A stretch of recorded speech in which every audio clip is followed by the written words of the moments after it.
Pendakwa bebas wanita direman lagi kes seleweng dana 1.3 juta Ustaz ringgit. Yusra memiliki Ford Mustang GT dengan plate number GT.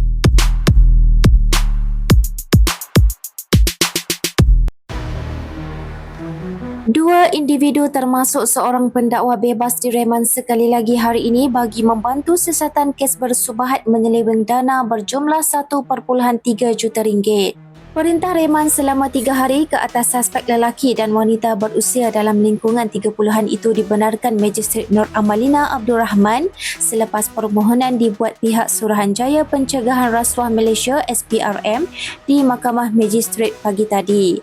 Menurut sumber, suspek masing-masing merupakan pengarah urusan dan ketua Jabatan Keuangan dan Perakaunan sebuah institusi pusat pendidikan dan dakwah di negeri ini. Media sebelum ini melaporkan dua suspek terbabit direman sehari bagi membantu siasatan kes bersubahat menyalahgunakan kuasa meluluskan bayaran kira-kira RM600,000 8 tahun lalu.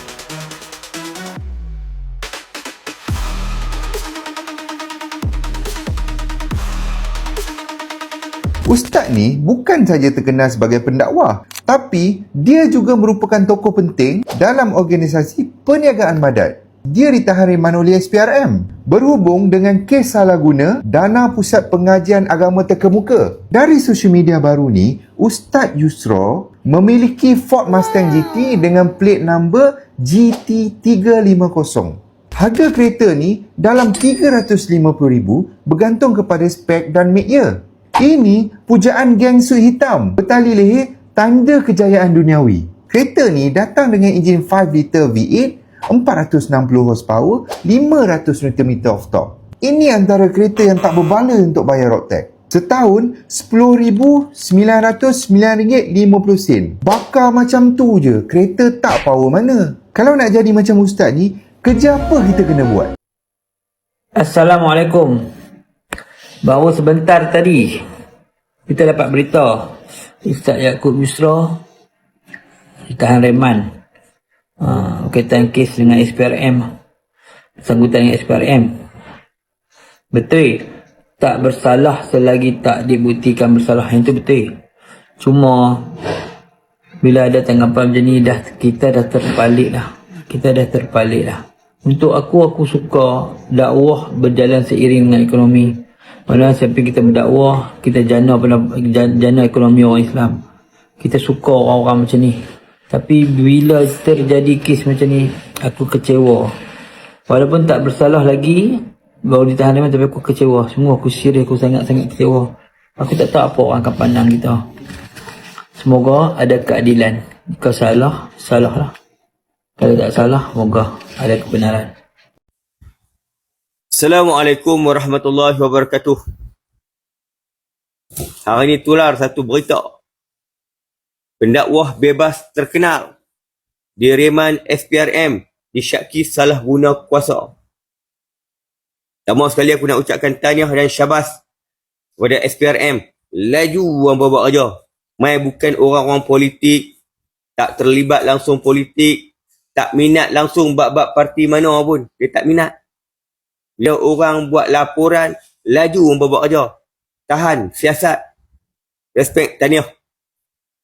Yang menjadi satu persoalan dalam kepala otak aku ni, aku nak tanya ni. Bila pimpinan-pimpinan politik yang pro pada kerajaan Madani buat salah, ada laporan, bertimbun-timbun, sat lagi kawan ni pergi report, sat kawan tu pergi report. Nah, satu abuk pun tak nampak muka, hampa tak pernah nak nampak pertahan pun. Berkawan baik dengan pimpinan-pimpinan Madani ni. Berlambak-lambak kes macam-macam dia report. Tak ada kesudahan, tak ada laporan. Hampa tak tahan pun. Yang tu jadi pening. Kami rakyat nak tahu, mereka ni betul ke tak betul. Kepada SPRM, jalankan tugas dengan baik dan adil. Sebab apa? Kerajaan Madani ni tak tahan lama. Selepas PRU 16, tiba-tiba Madani tungging. Kalah. Rakyat tolak. Tubuh satu kerajaan baru. Mana hampa nak letak muka? Mana ada pimpinan-pimpinan dalam SPRM? Yang mana buat salah, yang mana buat jahat, yang mana tak adil? pasti akan ditangkap. Jadi minta hampa ni buatlah satu-satu benda dengan penuh keadilan, dengan penuh wibawa. Sekian. Assalamualaikum warahmatullahi wabarakatuh. Madat ni memang tak ada dalam kamus hidup saya pun untuk nak buat. Sebab saya dah memang selesa lah. Saya rasa tahun 2017-18 tu saya dah on statusnya dah jutawan lah. Sebab saya dah dalam bisnes ketika tu construction. Saya ada company G7 yang uruskan untuk pembinaan rumah kayu moden dengan rumah mampu milik. Memang kita buat rumah untuk orang boleh 70,000 pun boleh dapat 3 bilik 2 bilik ayak untuk bantulah. Saya untung tak banyak tapi dengan volume sebulan sampai 50 biji kita dapat buat. Mustang GTO. What you do for a living?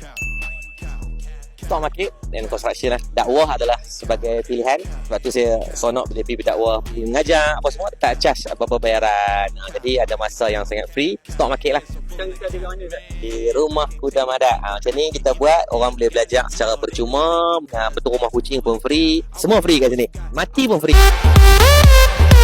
Kita ada Hang Cangkul yang menguruskan jenazah tuan-tuan secara percuma. Kod siapa nak mati boleh pre-order, insyaAllah. Apa pesanan Ustaz kepada orang yang nak berniaga? Nak berniaga, knowledge come first, profit come later. Jangan banyak cukai ke kita langgar dinding dan sebagainya. Setiap industri ada guru-guru dia. Dalam dunia saham ada guru dia. Dalam dunia F&B ada guru dia. Guru ni yang paling best cari real player. Bukan sembang kari, bukan sembang gajah terbang. Gajah terbang nampak apa? Gajah terbang nampak pelik. Cari real player. Siapa yang berniaga kita tahu. Yang dah buat hasil juta-juta. Pergi belajar dengan dia. Be humble, keep hunger to learn. InsyaAllah tuan-tuan akan dapat banyak benda insyaAllah. Thank you, Ustaz.